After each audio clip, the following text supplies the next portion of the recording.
BJP ক্ষমতায় আসার পর পশ্চিমবঙ্গের বুকে ঘটে গেল প্রথম এনকাউন্টার। অভিযুক্ত প্রভাস মণ্ডলকে যোগী রাজ্যের ধাঁচে এনকাউন্টার বারুইপুর পুলিশের।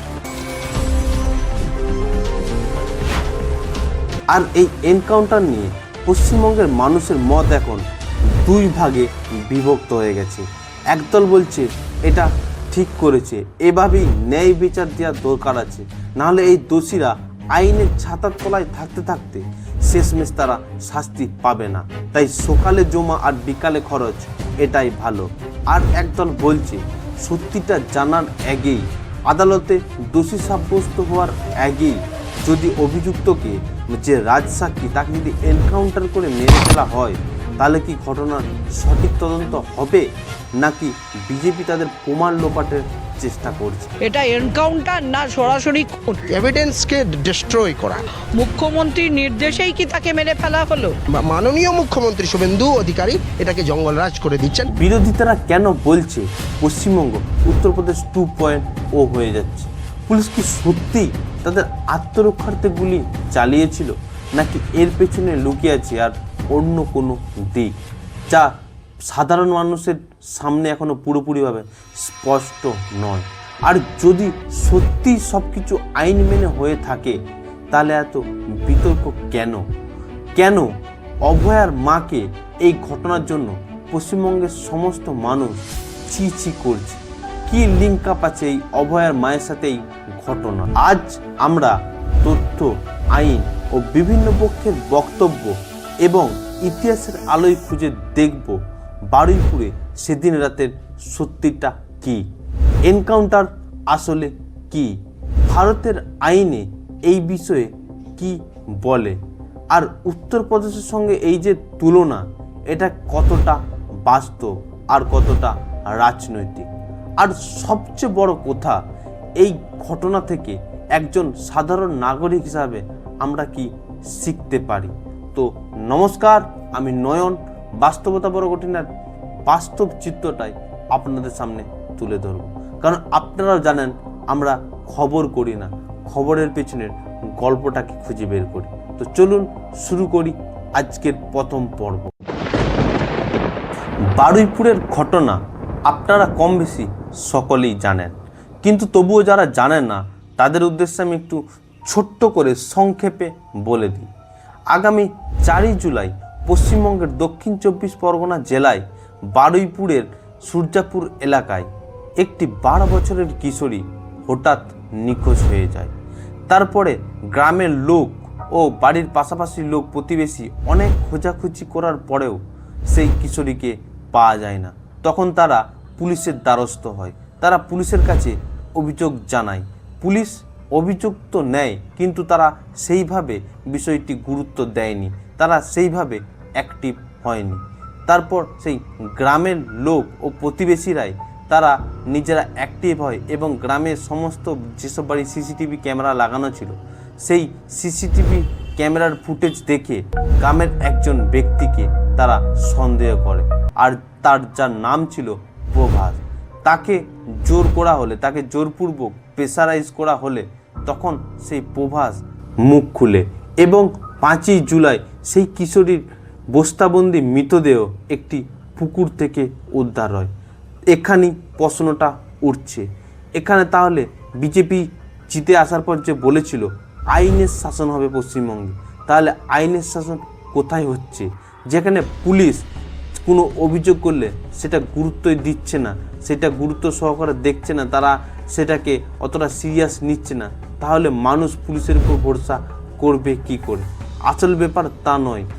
যতই বলুক বিজেপি আইনের শাসন আসবে, আইনের শাসন আসবে, সেই পুলিশ প্রশাসন কিন্তু সেই আগের জামানায় রয়ে গেছে, সেই মমতার আমলেরই পুলিশ প্রশাসন, যাদের এখন সেই হ্যাবিটে সেই জিনিসটা পৌঁছায়নি যে কোনো অভিযোগ পেলে সেটা গুরুত্ব সহকারে তদন্ত করতে হবে। তাই এই বিষয়ে পুলিশের উপর প্রশ্ন উঠছে বিজেপি সরকারের দিকেও। তারপর যাই হোক, পুলিশ ব্যাপারটি গুরুত্ব দিয়ে দেখে এবং ময়নাতদন্ত করানো হয়। ময়নাতদন্তের রিপোর্টে উঠে আসে সেই নাবালিকাকে গণধর্ষণ করা হয় এবং তাকে জীবন্ত অবস্থায় একটি বস্তায় কুড়িয়ে সেই পুকুরে পুঁতে দেওয়া হয়। তারপর এই ঘটনা যখন এলাকায় ছড়িয়ে পড়ে, এলাকায় মানুষের ক্ষোভ উগড়ে আসে।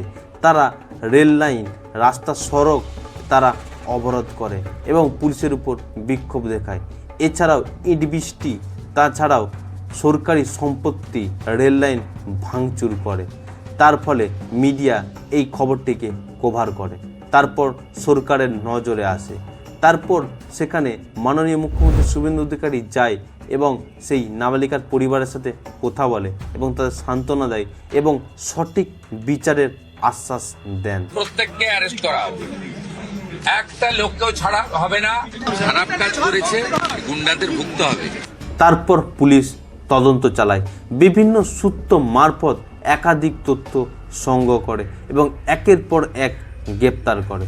তারপর 7ই জুলাই সে রাজসাক্ষী প্রভাসকে নিয়ে সেই ঘটনা পুনর্নির্মাণের জন্য রাত 12টা 45-এ পুলিশ ও প্রভাস সেখানে পৌঁছায় এবং সেখানেই প্রভাসের এনকাউন্টার হয়ে যায়।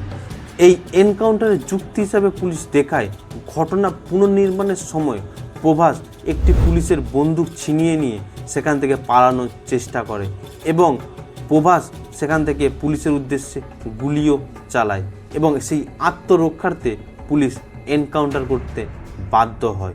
কিন্তু এখানেই দুটো প্রশ্ন উঠে আসছে। এক, পুলিশ কেন ঘটনা পুনর্নির্মাণের জন্য রাতের বেলাতেই গেল, দিনের বেলায় কেন গেল না? দিনের বেলায় গেলে সেই জায়গাগুলি রাতের থেকে স্পষ্ট বুঝতে পারা যেত, মার্ক করা যেত, তাদের তদন্ত আরও ভালো হতো। কিন্তু রাতেই গেল কেন? এর উত্তরে যদি পুলিশ এটা বলে যে ঘটনাটা যেহেতু রাতে ঘটেছিল তাই তারা রাতে গিয়েছিল, ঠিক আছে, আমি মেনে নিলাম।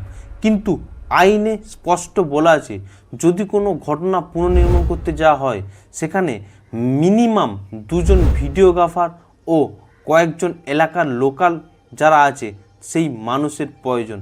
তাহলে সেই দিন যখন ঘটনা পুনর্নির্মাণ করতে গিয়েছিল তাহলে এই ভিডিওগ্রাফার এবং এলাকার মানুষ সেখানে উপস্থিতি ছিল না কেন? তাহলে বুঝতে পারছেন ঘটনাটা কোন দিকে ইঙ্গিত করছে। আমি আরও একটা যুক্তি দিচ্ছি যে যখন এই প্রভাস পুলিশের বন্দুক ছিনিয়ে সেখান থেকে পালাচ্ছিল তাহলে পুলিশ যখন এনকাউন্টার করলো, এনকাউন্টার অনুযায়ী মানে তাদের নিয়মে আছে যে কোমরের নিচে তারা আত্মরক্ষার্থে গুলি করতেই পারে। তাহলে পুলিশ এই প্রভাসকে কেন তারা কোমরের নিচে, পায়ে, এইসব জায়গায় গুলি এনকাউন্টার করলো না? তারা একটা গুলি লেগেছে ডান দিকে, আরও 2টো গুলি লেগেছে, তো কেন সেগুলি কোমরের উপরে হলো? তাহলে কি পুলিশ তারা ভালো করে গুলি চালাতে জানে না, নাকি তারা ইচ্ছাকৃতভাবে এটা হয়েছে? আরও একটা আপনাদেরকে আমি যুক্তি দিই যে মানে এই যে যখন এই প্রভাসের মানে দেখুন যখন ঘটনাটা ঘটেছে এরপরে তো সিআইডি তদন্ত হচ্ছে, তো যখন ময়না তদন্তে উঠে আসে যে এই গুলিটি ব্ল্যাক রেঞ্জ থেকে করা হয়েছে, তার মানে প্রভাসের শরীরে গুলি মিলেনি। যদি দূর থেকে করা হতো তাহলে গুলিটি যেহেতু তাদের মানে ছেদ করে বেরোতে পারতো না, গুলিটা ভিতরে থাকতো, কিন্তু গুলিটা ভিতরে ছিল না। তার মানে এটা পোস্টমর্টম রিপোর্টে উঠে আসছে যেটা ব্ল্যাক রেঞ্জ থেকে গুলি করা হয়েছে।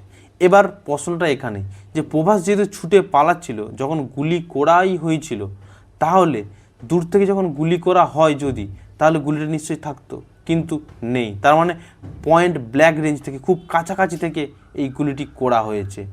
আরও একটা প্রশ্ন, পুলিশ যদি তার নিজের বন্দুক সামালতে না পারে তাহলে সে কি সেই পদের জন্য যোগ্য? এবার এখানেই প্রশ্ন উঠছে, মাননীয় মুখ্যমন্ত্রী শুভেন্দু অধিকারী কি নিজের কথা রাখতেই কি এই এনকাউন্টার করা হলো, নাকি অন্য কোনো প্রমাণ লোপাট করা হয়েছে এই রাজসাক্ষীকে এনকাউন্টার করে দেওয়ার ফলে?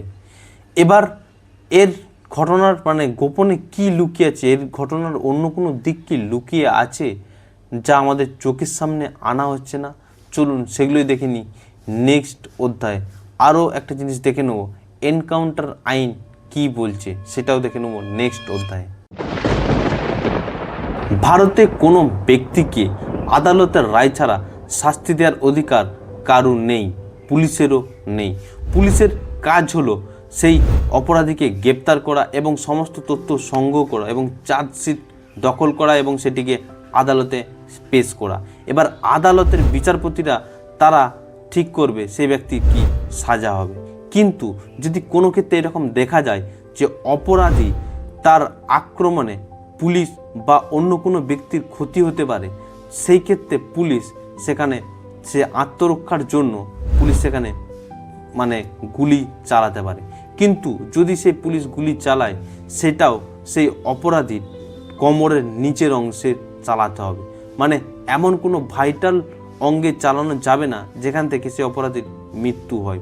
কিন্তু কোনো কারণে এনকাউন্টারে কোনো ক্রিমিনালের মৃত্যু হলে তার এগেনস্টে আবার একটি তদন্ত কমিটি বসে এবং তদন্ত করে যে সেই জায়গায় যে ঘটনাটি ঘটেছিল, এনকাউন্টার যে হয়েছিল, সেখানে পুলিশের উপর তদন্ত হয়, সেই পুলিশ কমিটির উপর তদন্ত হয় যে তারা কি ঠিক করেছিল, এনকাউন্টারটা করে তারা সত্যি তাদের আত্মরক্ষার কাজে ব্যবহার করেছিল নাকি অন্য কাজে।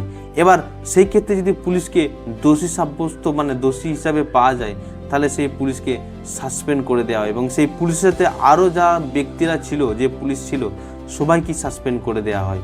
চলুন এবার নেক্সট অধ্যায়ে দেখে নিই যে বিরোধীরা এই পশ্চিমবঙ্গে উত্তরপ্রদেশের 2.0 এর সাথে তুলনা করছে, উত্তরপ্রদেশের সাথে তুলনা করছে এবং উত্তরপ্রদেশ 2.0 বলছে।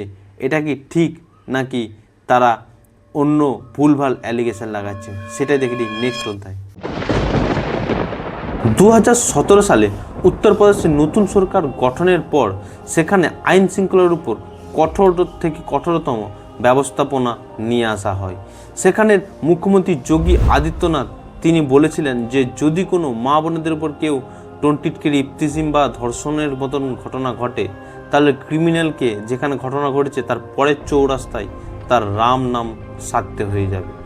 এর ফলে উত্তরপ্রদেশে অনেক ক্রিমিনাল, অনেক মানে এইসব ধর্ষণের ঘটনা কমে যায়, আস্তে আস্তে কমে যায়।